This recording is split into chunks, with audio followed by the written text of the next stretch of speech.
Добро вечер. Управниот суд го поништи изборот на уставната судика Елизабета Дуковска. Што претходеше и какви ќе бидат импликациите од овој правен преседан? Кои се новините во предлог законот за судски совет и дали ќе ги премости досегашните празнени проблеми од праксата меѓу кои изборот и разрешувањето на членовите на судскиот совет? Уставен ги укина измените на изборниот законник кои собранието молчешком и на брзина ги донеса лани пред изборите. Ќе поправат ли претениците грешката со истата брзина во пресрет на локалните избори? На овие теми мои вечерешни гости се професорот по управно право Борчо Давидковски. Добро вечер. Добро вечер.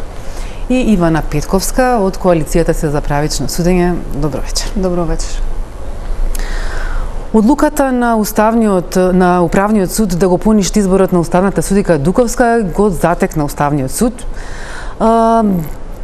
И уставните суди, како што кажа денеска претседателот на Уставен, се на различни позиции околу тоа какви последици ќе има оваа одлука, со тоа што Костадиновски беше повоздржан и се обиде да остане во рамки на она што го кажа Уставниот суд вчера како став, додека пак Уставниот судија Осман Кадриу ги искритикува и Судскиот совет и Управниот суд да ги слушнеме овие изјави.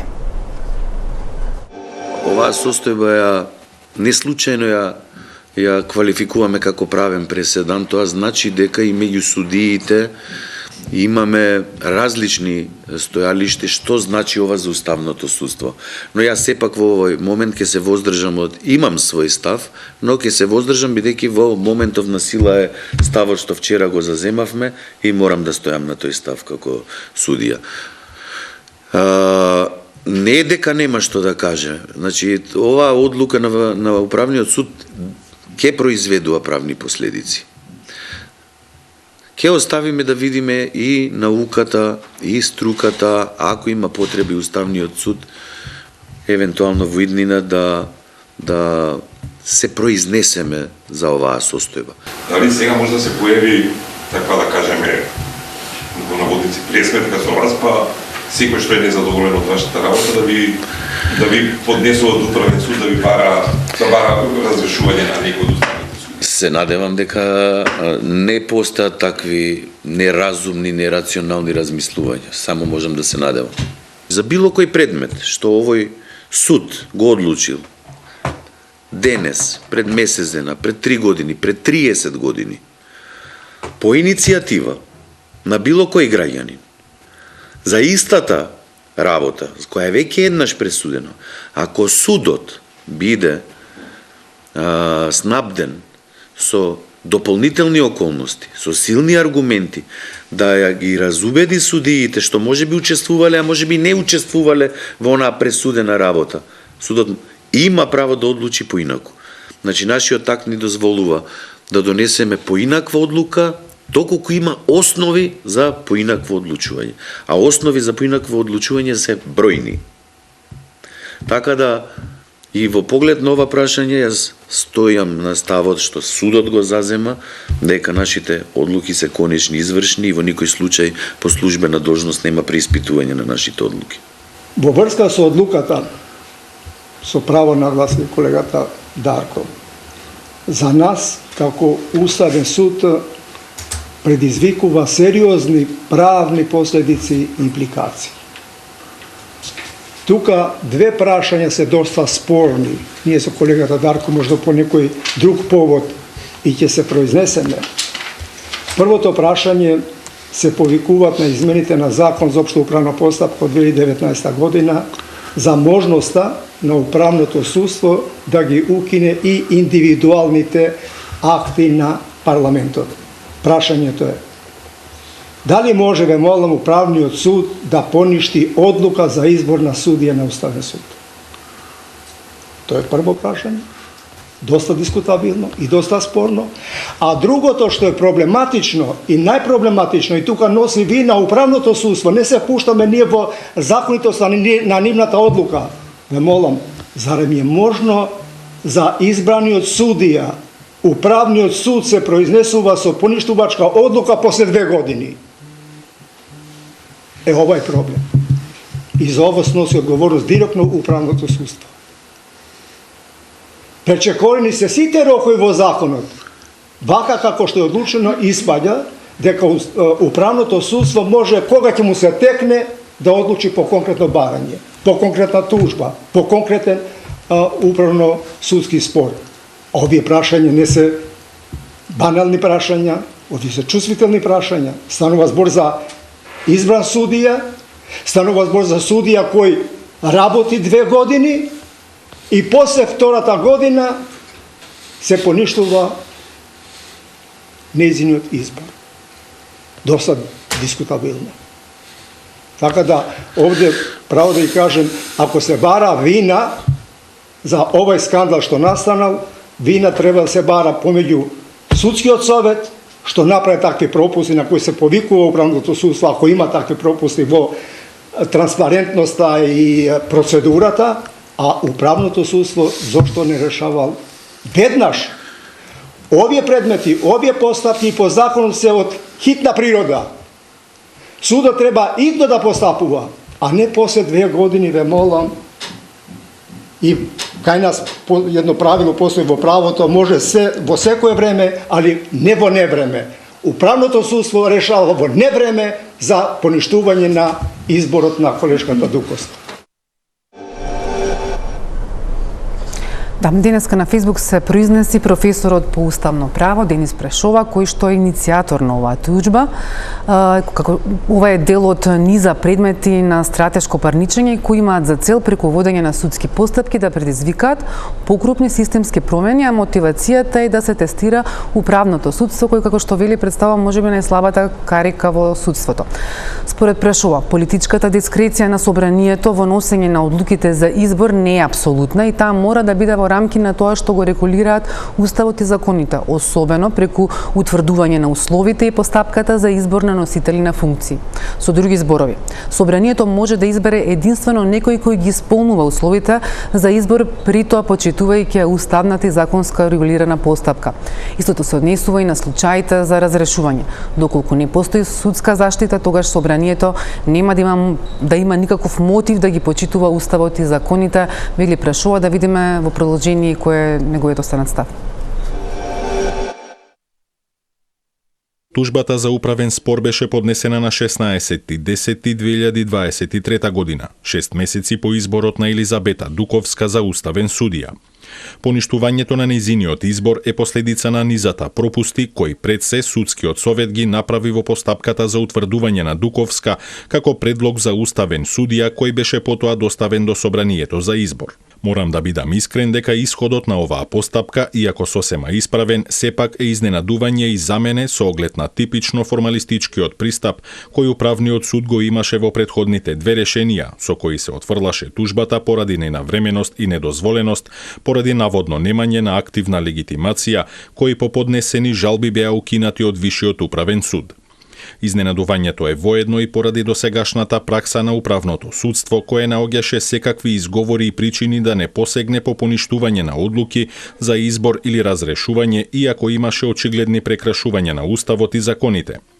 Колку што мене ми е познато, ова е прва пресуда на управното судство со која се поништува одлука на собрание за избор, со што се направи сериозен преседан преку кој во иднина конечно ќе може да се надеваме на управно-судска заштита од незаконски избори и разрешувања од страна на собранието. Искуството ни укажува дека за жал вакви преседани не се случуваат без влијание на некој екстерен фактор. Токму поради ова треба будно да се следи понатамошната пракса на управното судство и редовно да се подсетува на донесената пресуда, бидејќи верувам дека ќе има наплив на слични предмети во иднина со оглед на постапувањето на собранието и другите институции во последниот период. Единствено доколку преседанот се преточи во пракса, тогаш ќе можеме да бидеме сигурни дека оваа пресуда не е резултат на некаков политички или друг вид на притисок и дека зад неа стои автентично уверување во нејзината исправност и желбата за правда. Ги слушнавме денешните ставови и реакции од уставни суди и од уставни експерти, и од иницијаторот професорот Прешова. Професоре, како гледате вие на одлуката на управниот суд? Скандал или пак пракса која што или пак преседан кој што треба да стане пракса? Ете, ако ми дозволите, јас едно 2-3 минути малку да ради гледачите да се запознаат како течеше и како дојде до оваа работа. Ние во нашава држава до 2006 го применувавме законот за управни спорови, сојузниот закон на бивша Југославија, согласно уставните амандмани можеше прописите што не се противречни на нашиот политички систем да се применуваат. Тогаш имаше во тој закон, имаше начелото важеше општа клаузула со негативна енумерација, тоа значеше може да се покрене управен спор против сите акти, освен оние кои што се таксативно набројни, односно енумерирани, против кои не може. Тоа беа акти на собрание, на влада и на председател на држава. Против тие акти, кога се решаваат поединечни случаи, избори, менување, укази и така натака, не беше дозволен управен спор. Во 2006 кога го носевме првиот закон, ја учествував во работната група, за прв пат го уведовме управното судство и очекувавме и ставивме таа одредба ја тргнавме и ставивме одредба дека може ради заштита на поединечните права на некои што конкурирале, например, ако го врши изборот собранието или неколку кандидата за амбасадори, па председателот со еден указ на еден му дава, на друг не подпишува указ да се менува или генерали и така натака. Но овој нашиот уставен суд во 2007 година со своја одлука таа надлежност на управниот суд ја укина. Овој нашиот уставен суд. За волја на вистината, кога го пишувавме новиот закон за управни спорови, кој во 2019 ја бев и председател на работната група, ние оваа одредба не ја ставивме со цел, бидејќи имаше одлука на Уставен суд, рековме не е коректно, нешто што веќе еднаш се изјаснил Уставниот суд, повторно да не се стави под обсервација. Работната група го даде текстот, но веќе во собранието, не знам од кои причини, оваа надлежност повторно се стави. Што по мене е окей, мислам е вред све, доколку Уставниот суд, нашиот, сега гледам се чудат судиите, они има време, они може по собствена иницијатива, 6-та година се применува овој новиот закон за управни спорови, ако сака може да реагираат во поглед на оваа одлука, дали ќе предизвика одредени незаконитости, некои дубиози и така натака, како што сега се произлегуваат. Формално правно, согласно законот, одлуката е вред, управниот суд сосема коректно одлучувал за времето. Согласно законот, управниот суд може да одлучува во рокот.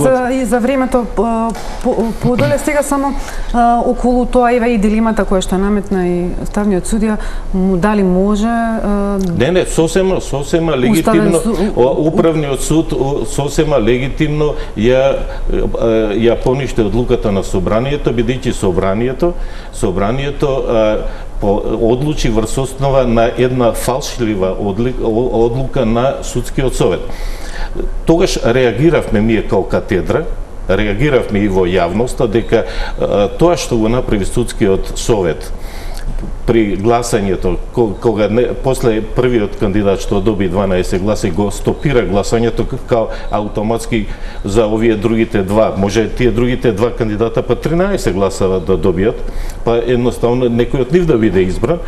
Да, ние реагиравме и кога дојде и во собрание одлуката, мислам дека и собранието, малку има тука вина, требаше да ја стопира работата, не веднаш да ја пушти одлуката, предлог одлуката на судскиот совет, и да се избере судиката за уставен судија. Сметате дека собранието требаше да им ја врати назад процедурата? Собранието веќе имаше укажување во јавност. Имаше укажување во јавност. Сега обично стручната јавност, ајде да не кажам научната јавност, у нашава држава никој не ја сапи баш као што треба и никој пат не е сапиле. Секој пат тоа што сме укажувале ни се враќало како бумеранг, еве вакви сега да имаме толкување правни празнини, па вака било онак. Формално правно управниот суд сосема легитимно и легално ја поништува одлуката на собранието, бидејќи постапката што е претходна постапка, таа е незаконита. При кандидирањето на кандидатот е незаконита предлог одлуката и собранието гласал незаконита одлука. И тоа управниот суд го утврдил и тука нема што понатака да се дискутира. Така. Кој е ставот на коалицијата? Вие ги следевте и овие и седниците, имате и реакции често, ги следите и работате и на управниот суд во одредени предмети? Така, значи не е ништо изненадувачки од сето ова што го гледаме денес како одлука на управниот суд. Можеби сите сме изненадени нели од храброста можеби на управните суди да донесат ваква одлука.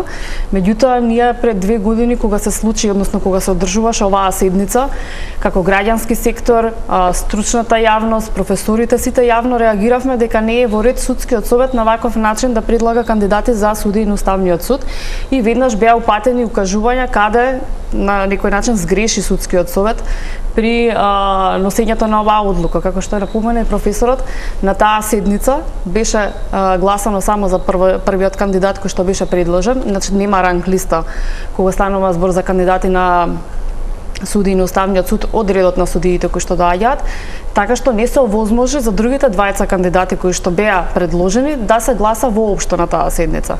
И ние тогаш укажавме, упатевме дека судскиот совет не може на тој начин да постапува, меѓутоа очигледно тогаш јавните мислења и критиките кои што беа упатени не беа слушнати ниту од собранието, ниту од судскиот совет, за еве после 2 години да имаме и ваква одлука на управниот суд.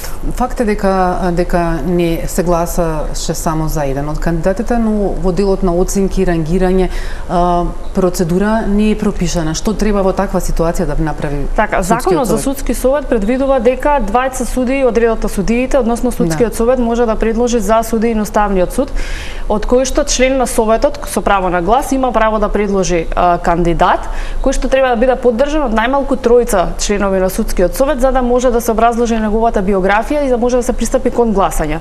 Меѓутоа не е уредено детално таа постапка како и што треба да се спроведе.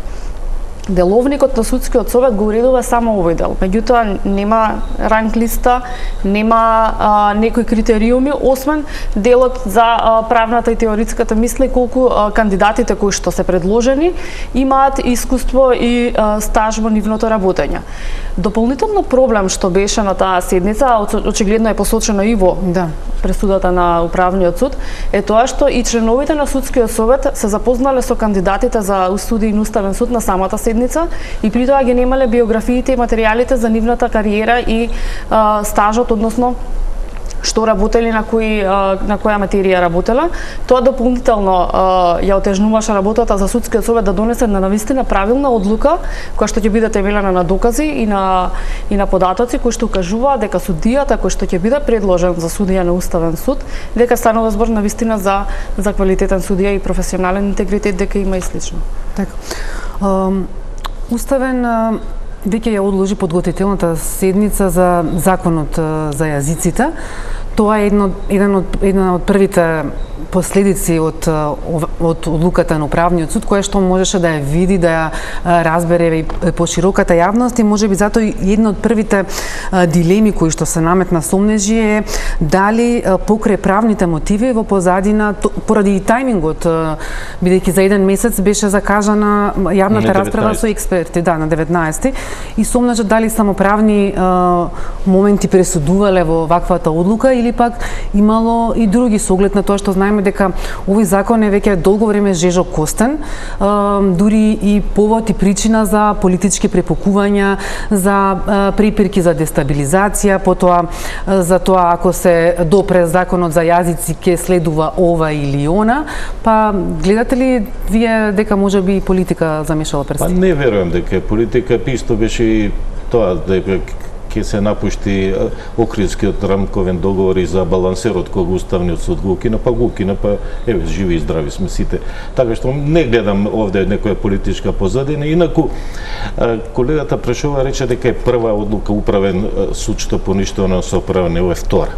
Првата одлука е одлука за разрешување на поранешната претседателка на комисија за управна постапка, собранието ја разреши, без да ги разреши сите, она си покрена постапка и управниот суд ја поништи таа одлука на собранието на Републичкото собрание и потоа таа во редовен суд надомесна штета беше обештетена, мислам. Така што ова е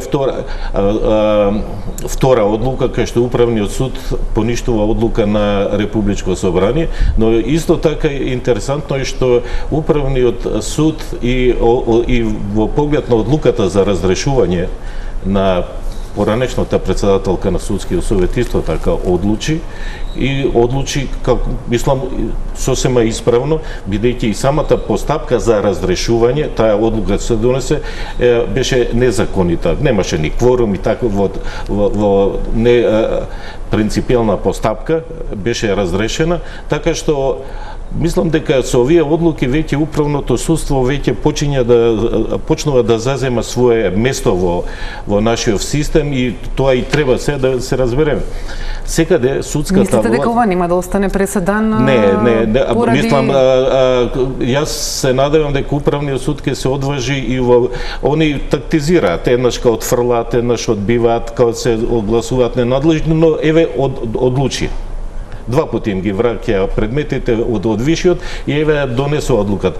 Мислам дека управниот суд треба да се одважи, бидејќи судството, како судство, е коректив на извршната власт, а сега конкретно тука и на делна и на законодавната кога се работи за кршење на човекови права, постапка и така натак.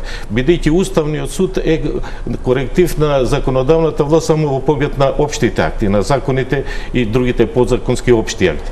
Овде кога се работи за поединечни акти и поединечно кршење, судството треба да реагира. За жал таа спрега и затоа дојдовме до оваа ситуација 2% да има судство во авторитет, условно речено, визави граѓаните и така натака, така го се цени неговата популарност, но добро е со вакви акти веќе да се врши корекција, дотоа што може и собранието да ради политичкото влијание, а тоа е политички пред орган, да условно речено да застранува од реалната политика, од вистинската политика и токму со ваквите акти, со ваквите пресуди треба да се изврши влијание, особено повторувам и на извршната власт, бидејќи токму управното судство ги цени сите поединечни акти донесени од страна на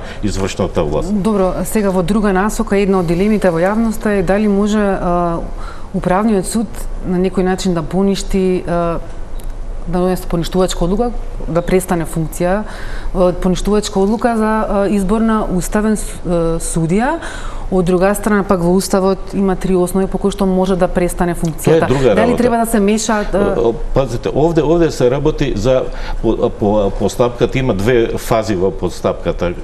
Значи, првата фаза е каде судскиот совет ги номинира кандидатот.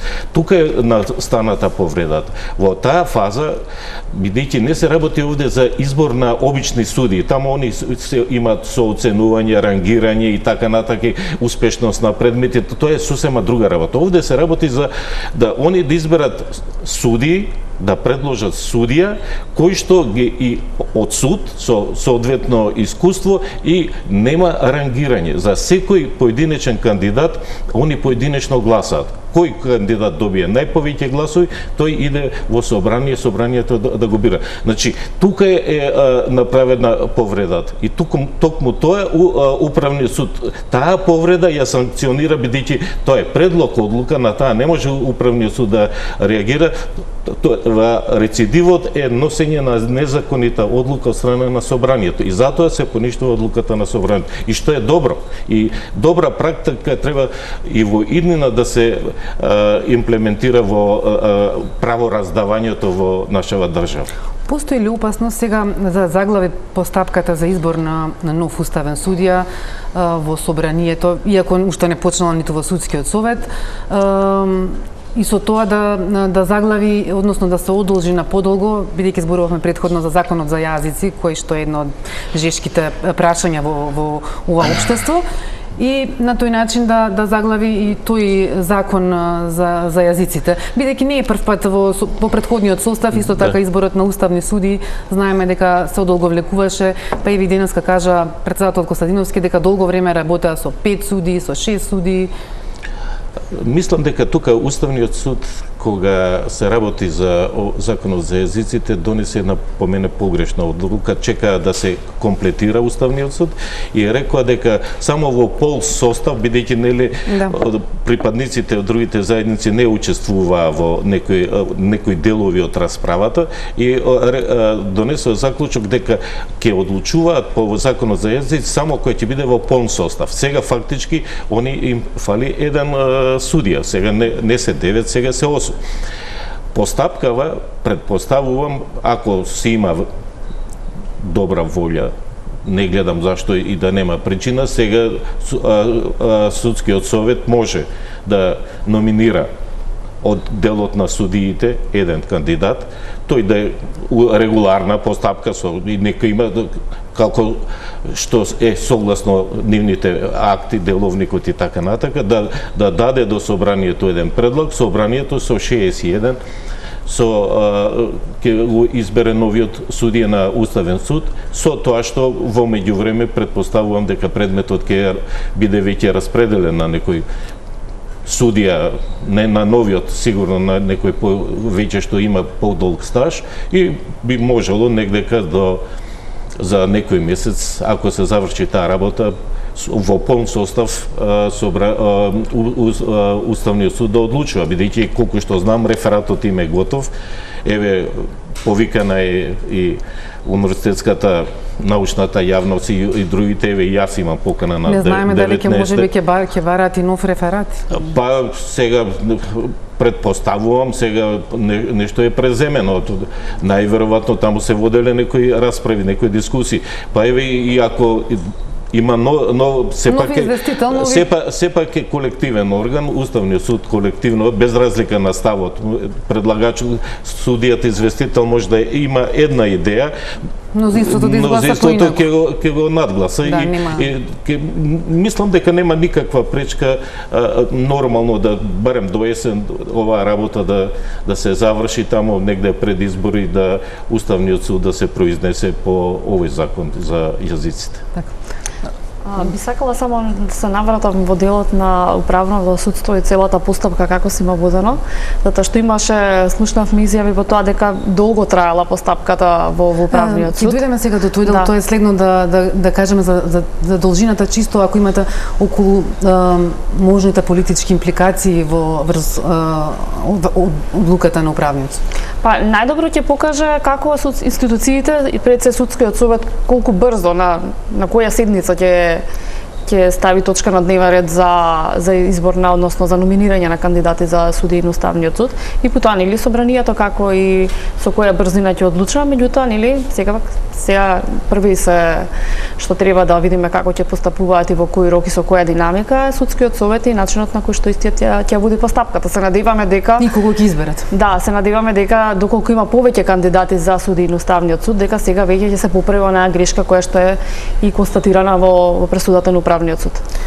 Околу траењето, овој предмет речиси 2 години низ судските лавиринти. 2 пати управен ја отфрла тужбата како ненавремена и други процедурални причини, потоа Висшиот управен суд 2 пати го укинува тоа решение. Еве, подготвивме и врз основа на она што е во пресудата, податоците како се одвивало, како се движало овој предмет. Нели знаеме дека уште во април е донесена одлуката, но Димовска на 8 октомври 2023 ја поднесува тужбата со адвокат, со помош, нели, како што слушнавме претходно од адвокатката Зефик и иницијатор е професорот Прешова. На 8.11.2023 управен ја отфрла тужбата како ненавремена, пошто Димовска се жали на Висшиот управен суд. Потоа 28 февруари 2024 година Висшиот управен суд ја уважува жалбата и го укинува решението на управниот суд. 27.3. управен бара Димовска да ја уреди тужбата. На 5 април 2024 тужителката ја поднесува уредената тужба. На 23 септември 2024 година управен повторно ја отфрла тужбата. Димовска повторно се жали пред Висшиот управен суд и на 8 април годинава Висшиот управен суд го укинува решението на управен суд и го враќа на повторно постапување.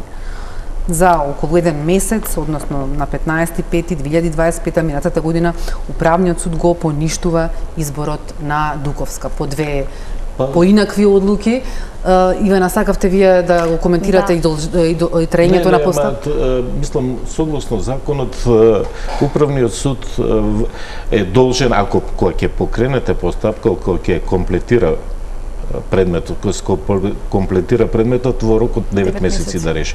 Ова е веќе он решавал, вратено, повторно. Ова е се во рамките на дозволеното, во рамките на законот. Како што решавал управниот суд, еве Ивана повеќе ги пратат, идат по судење, ама мислам дека во коректно време е донесена пресуда. Сума сумарум, управното судство години и по скоро 2 му требало време да одлучи, а еве јавноста прашува зошто толку долго поради последиците кои што ги има оваа пресуда. Он друго е да почнал да решава, па година он решавал, се жалела кандидатката, Висши управен суд укинал, вратил. Повторно исто донесе, повторно жалба, пак на Висши управен, вратено и по трет пат кога дошло и они фактички за месец-два го решиле спорот. Така донесена е пресуда, така што нема... Да, дури и последната одлука и многу брза, ако видиме... Они го имат све во предметот, тоа е све во предметот, тој совет сигурно работал на предметот и знаат и само ја формулирале пресудата да се донесе. Не гледам дека е инаку ова што кажа колегата Кадрију кога рече дали може, не може судија, управен суд, судија да разреши на уставен суд ако судијата на регуларен начин избра. Таа одлука е завршена од собранието. Мислам вака малку нервозно реагираат од Уставниот суд. Не би требало да бидат нервозни, затоа што и кај нив има, впрочем, има некои предмети по 10 години што стојат, воопшто не ги решаваат, па никој не има... Моментално законот за јазици е најдолгиот предмет, бидејќи... Па има и други предмети кои што стојат, не се решаваат, така што Уставниот суд нека се гледа неговата работа, крedibilитетот малку му падна, затоа што имаше, например, многу одлуки 5-4 и еве за избор на председател, 2-3 обида има, така па имаше неколку закони кои што со 5-4 се носат, така што тие се извршни, точно извршни, конечни извршни одлуките на Уставниот суд, како е гласано, како е све, али сепак една дамка ќе им остане во нивната работа. Со новиот акт деловник воведува рокови, некој да претходно имаше навистина со години предмети кои што трае. Во овој момент мораме да одиме на реклами. Ивана, останува по рекламите да се произнесеш.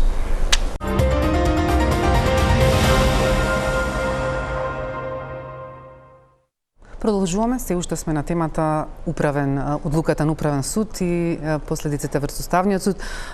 Петковска, вие сакавте околу должината да се произнесете, да.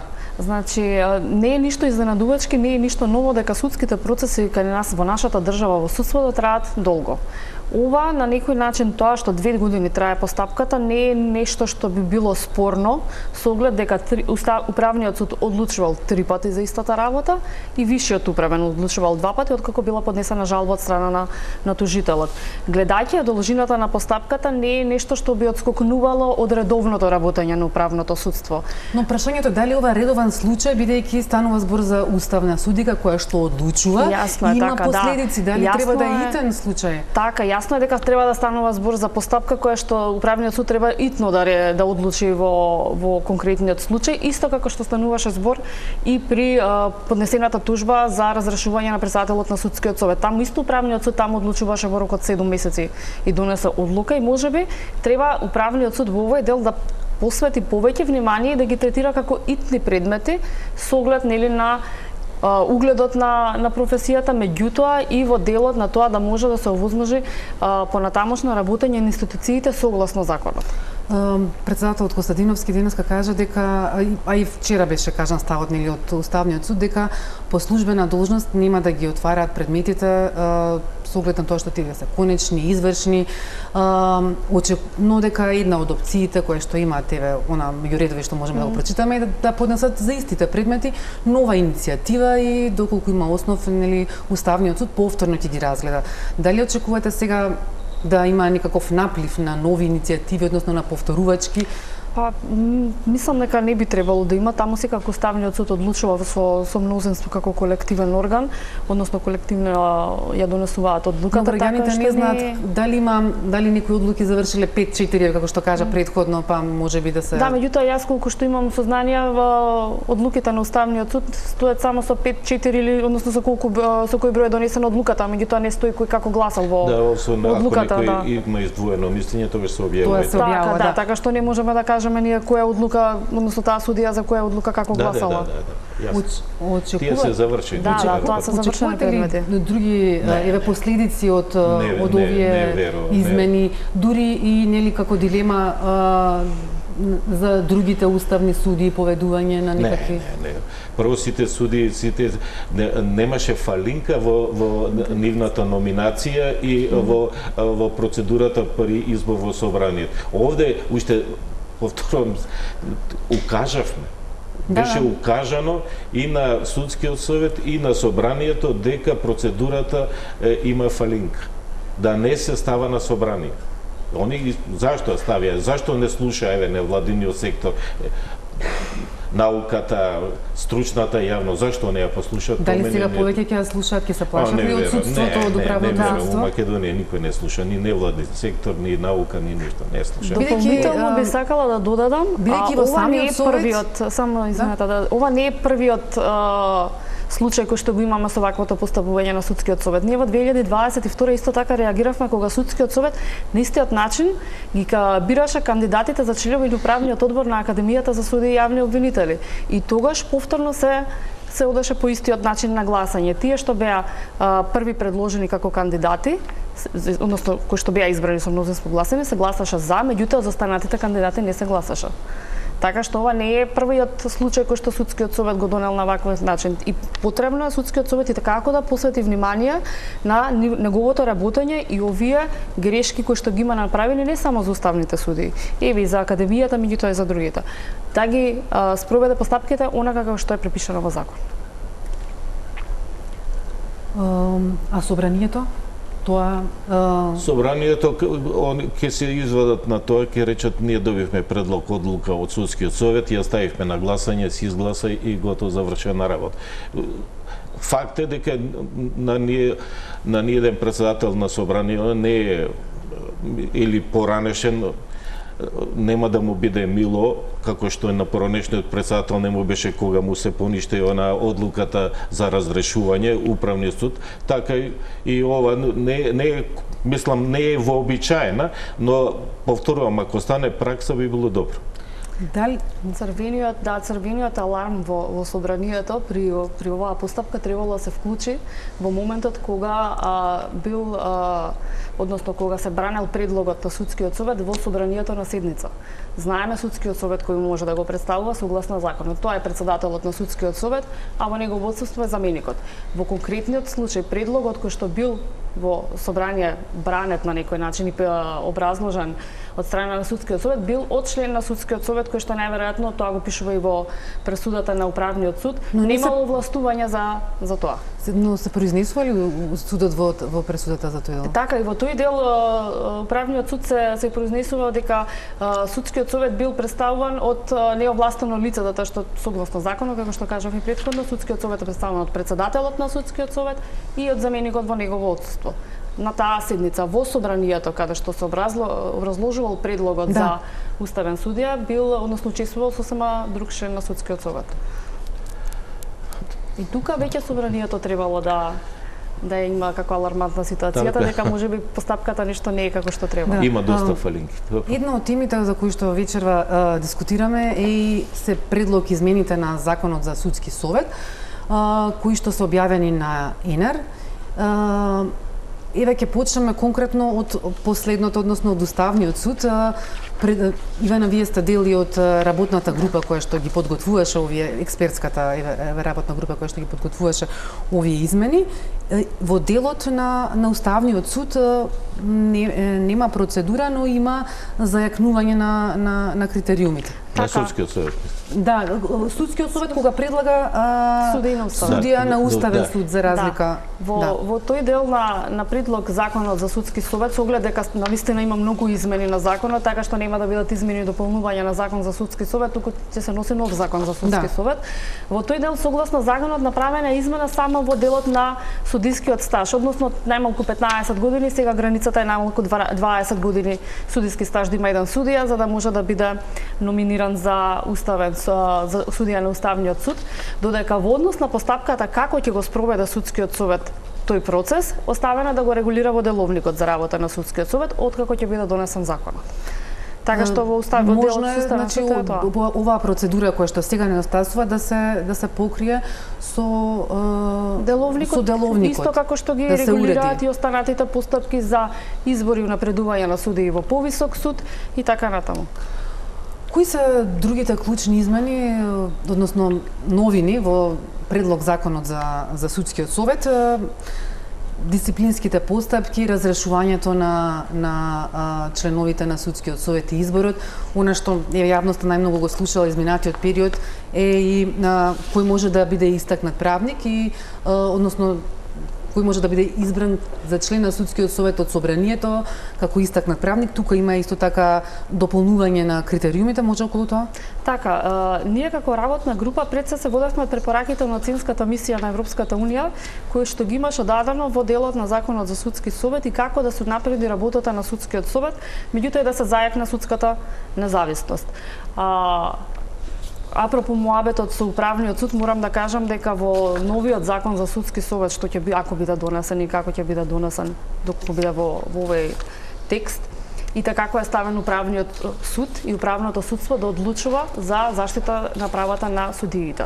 Значи, сите оние постапки, конкретно кандидатите кои нема да бидат избрани за членови на судскиот совет од редот на собранието, ќе можат да покренат тужба пред Управниот суд. Истото се однесува за изборот на судиите, како и дисциплинската одговорност на судиите, со тоа што ке дисциплинската одговорност се уште се две алтернативи, се уште не е дојдено до крајното решение, дали ќе биде посебен жалбен совет кој што ќе одлучува за дисциплинската одговорност, односно по жалбата на судиите, или пак ќе одлучува Управното судство.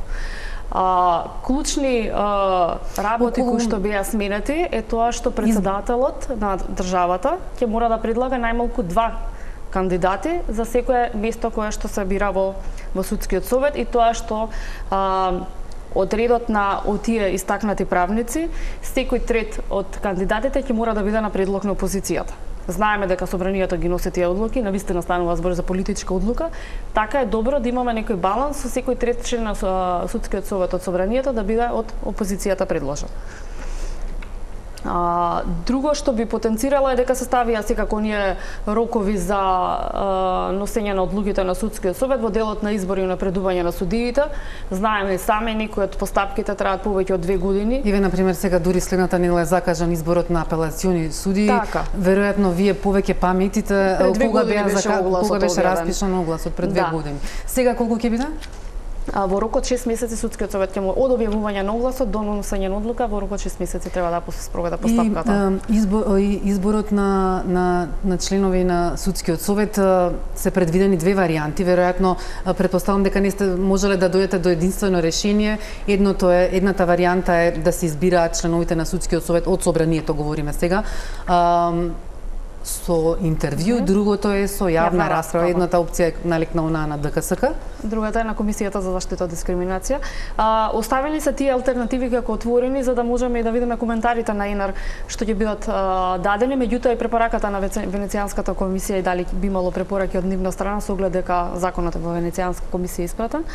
Дали ќе се бираат, односно ќе има интервју кое што ќе се спроведува со кандидатите за членови на судски совет или пак ќе има јавна расправа на која што ќе присуствуваат и граѓански организации, адвокатска комора, Сдружение на суди и слично, на кои што ќе можат сите да поставуваат прашања на кандидатите кои што ќе се кандидираат за членови на судскиот совет. Дополнително во делот на истакнатиот правник зајакнете тој дел пред се ќе се бара 15 години да се има работно искуство по положен правосуден испит. И ќе се бара секој кандидат да приложи најмалку 3 препораки од универзитетски професори, од судии, кои што би биле земени предвид за тоа работно место, односно за таа функција која што би ја извршувале.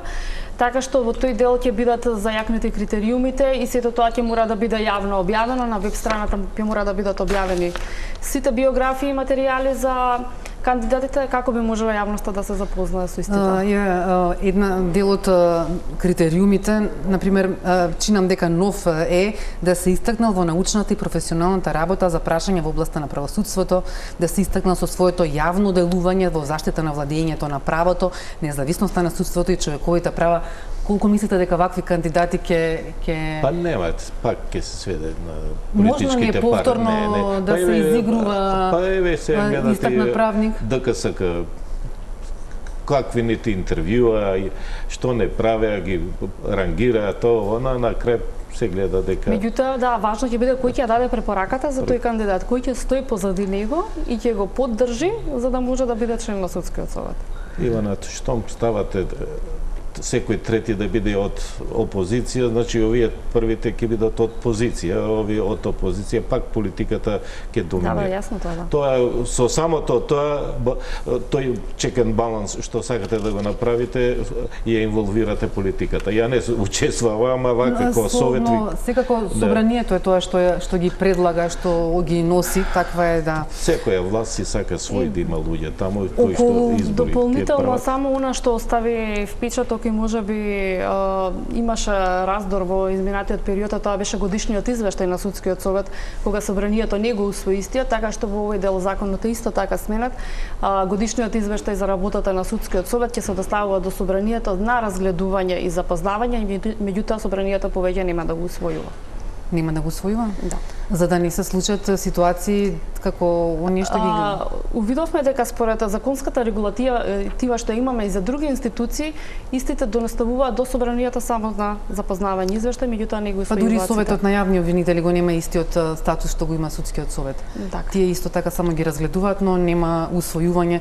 Можеби затоа и тие се спасија од интерпелациите кои што... Меѓутоа клучното она што ни беше важно во изработката на овој предлог закон беше и така судската заштита на судиите и во дисциплинската постапка, меѓутоа и при изборот, затоа што знаеме и сами за дел од ранг листата кога се бирале, но се напредувале судии, не се давало секогаш соодветно образложение, сме имале отскокнување од ранг листата без да биде понудено образложение, така што сега овој дел ќе се смени. Сега ќе се гласа за сите кандидати што се пријавени за суди. Да. Значи, откако ќе биде изготвена конечната ранг листа и ќе се закаже седница за избор или унапредување на судиите, за секој кандидат на ранг листата судскиот совет ќе мора да гласа и ќе мора да даде образложение зошто еден кандидат е избран или зошто не е избран. Значи сега и неизборот на или унапредувањето на одреден судија ќе мора да биде образложено. Да. Ова зборуваме како да ќе биде, но не знаеме дали колку ќе претрпи оваа верзија измени и во Правда и во Собранието. Обично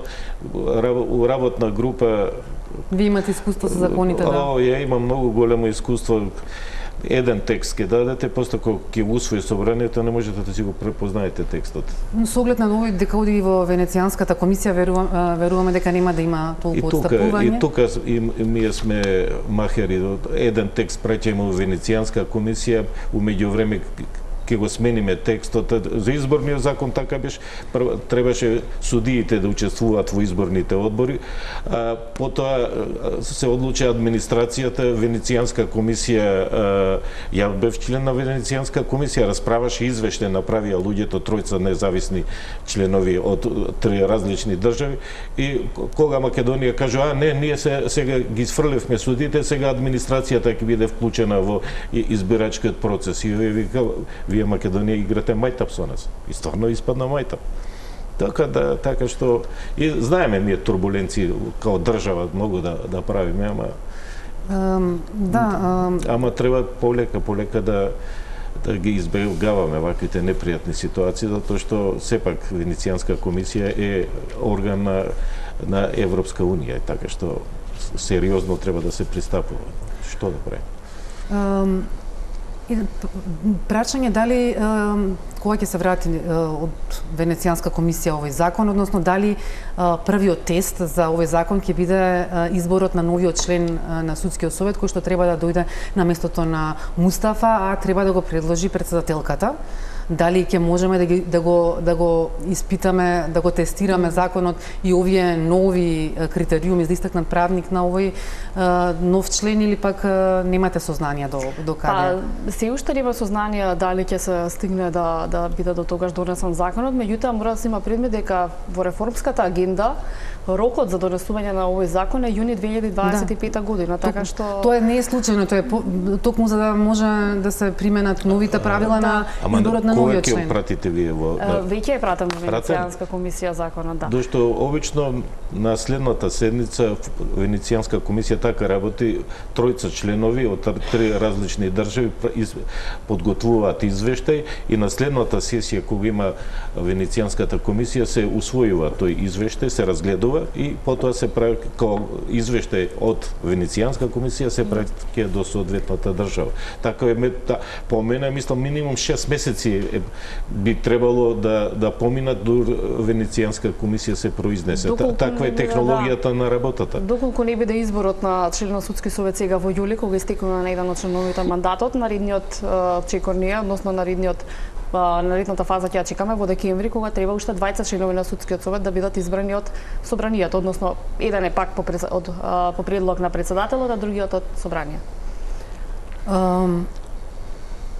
Има многу измени, односно новини во законот, но и ве само уште за ова ќе ве прашам, а тоа е бурата која што ја предизвика разрешувањето на претходната председателка. Сега има нови правила и за, односно воопшто дефинирани правила и за разрешување на председател на... Да, со оглед на состојбите кои што ги имавме и поведени од праксата која што се случи во судскиот совет и одлуката на управниот суд тогаш да ја поништи одлуката на судскиот совет и да прогласи незаконско разрешување на председателката на судскиот совет. Овој пат е регулирана постапката во законот. Пред се таа постапка за разрешување на председател на судски совет ќе може да биде поведена од најмалку 4 членови на советот, кои што ќе треба да дадат образложение зошто сметаат дека треба председателот да биде разрешен. Понатаму таа постапка, односно таа точка на дневниот ред кога ќе ја стават судскиот совет за расправа мора да биде јавна. И јавноста нема да може да биде исклучена.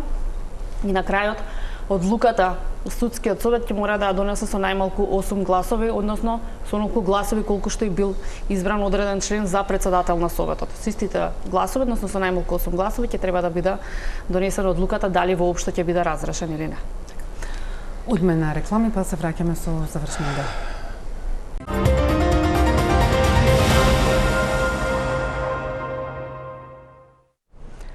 Денеска Уставниот суд ги укина измените на изборниот законник кои минатата година пред избори на брзина, без дискусија, речиси молчешком, ги донесе парламентот и со нив с големи прагот на независните кандидати за локалните избори, за советничките листи, за кандидатите. Во некои општини дури до 4,5 пати повеќе потписи треба да собираат. Уставниот суд денеска донесе одлука со која што ја укина оваа одлука и сега на потек е собранието да донесе да пополни оваа празнина, бидејќи Уставниот суд ги укина одредбите, сега во моментов нема одредби кои го регулира тоа.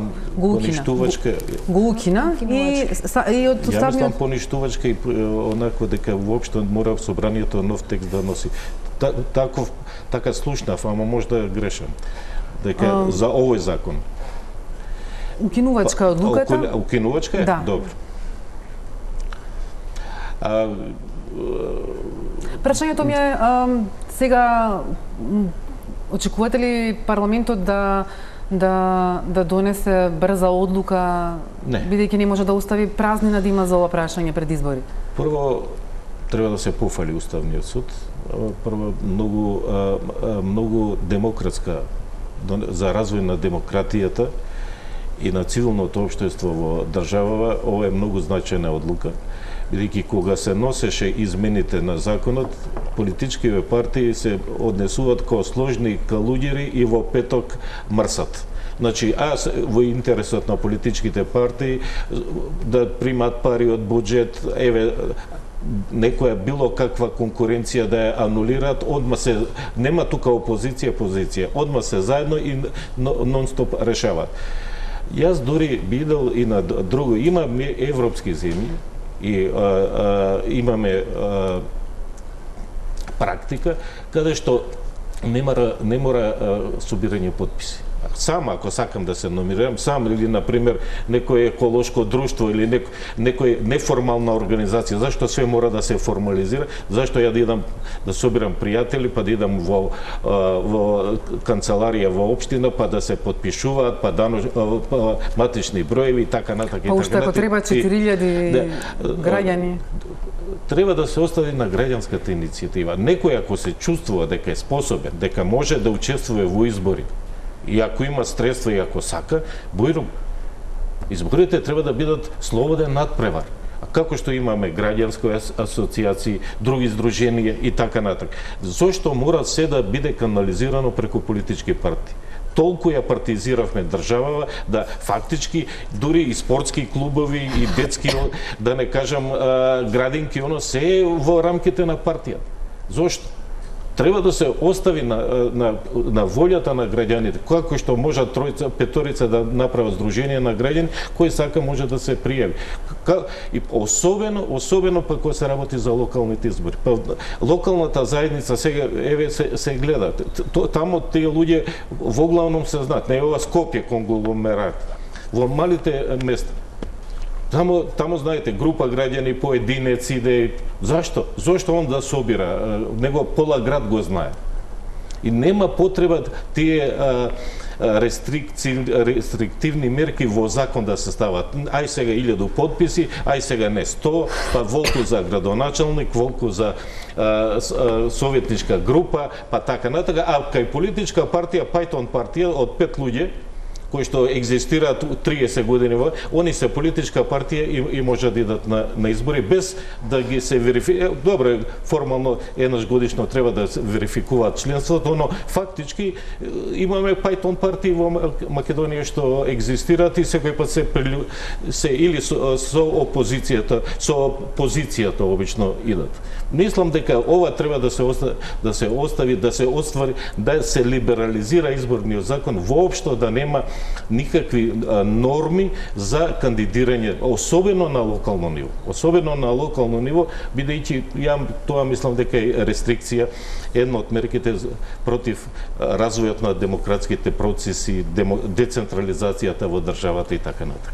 Лани на брзина беше протната оваа законска измена, но од друга страна веќе долго време изборниот законник и суштинските промени кои што се дел од ОДИХР, сега и од реформската агенда не се менуваат, известно дека и новија избори ќе одиме со по старите правила, да не зборуваме за промена на моделот кој што е прашање кој што долго време се дискутира, па дури се ветува на избори. Тоа кај нас е рак рана, очигледно на 4 условно речено ги знаеме, големите политички партии, 2 во македонскиот и 2 во албанскиот кампус, им одговара, особено за парламентарни избори, поделбата на 6 изборни единици, им одговара овој модел на избори, Јас, например, мене еве Англија толку години и има друг модел, мнозинскиот. Ние го имавме тоа на првите избори 91 година. Тој модел идеме све повеќе идеме да мора политичките партии да бидат основни чинители во изборниот процес, што по мене е лоша насока, лош правец во развој на демократијата. Идеме во партиократија. Значи, ако не си член во политичка партија, ни на локално, ни на централно ниво не можеш да учествуваш. Зошто? Изборниот процес е согласно уставот, секој има и пасивно и активно избирачко право. Тоа уставот преку овакви рестриктивни мерки, уставот ние го кршиме. Само знаете, они се власт и тие ги носат законите. Тие се носат и пари. Колку добил процентуално на изборите, толку и пари од буџетот, ние фактички ги финансираме и политичките партии. Да бидеме искрени, една од ретките држави кои што нашите политички партии примаат пари од буџетот. Без разлика какви резултати покажат. Сепак они се борат за власт. А ако се борат за власт, ако освојат власта, веќе и располагаат со ресурсите. И плюсот озгора од буџетот да се финансира политичката партија. Мислам дека тоа во најмала рака не е коректно визави здруженијата, други граѓански иницијативи кои што кубурат и не можат елементарни нивни програмски активности да остваруваат. Изборниот законник е во реформската агенда. Вие ги следите повеќе и учествувате во законите кои што се носат од правосудството. Ќе се стасали, дали сме во чекор на трака? Да, реформската агенда е прилично амбициозна и во делот на правосудството, освен законот за судски совет, има и други закони кои што треба да се изменат и да се донесат во тие одредени временски рокови кои што се дадени. Меѓутоа има и реформски чекори кои што се поврзани пред се со судската независност во делот на финансиите, односно државата ќе мора да обезбеди судскиот буџет да биде од 0,8% од бруто домашниот производ, онака како што е препишано во закон, а никогаш до сега не бил даден на судството. Меѓутоа и делот со пополнување на местата за суди и јавни обвинители со оглед на состојбите колку се лоши и катастрофални во делот на тоа колку ни не достигаат суди и јавни обвинители за да можат истите да работат и секако е неизбежно да се напомене и борбата против корупцијата. Тука пред се станува збор за измените на кривичниот законник и на онаа казнена политика која што ја имаме за кривични дела од областа на корупцијата, пред се на членот 353, фамозниот член кој што беше изменен до 2023, кој што беа намалени казните за тоа кривично дело, така што тие се аспектите на реформската агенда кои што ќе треба во правосудството да го следиме. Ние како коалиција сме дел од националниот консултативен механизам за следење на реформската агенда, што е воден од страна на Институтот за европска политика, така што во наредните 3 години, односно 27 како што е предвидено, активно ќе следиме реформската агенда и начинот на кој што државата ги имплементира овие чекори. Ви благодарам многу што бевте мои вечерашни гости. Благодарам на поканата. Ви благодарам. Почитувани, останете со програмата на Телма, а за повеќе информации следете го нашиот веб портал telma.com.mk. Добра вечер.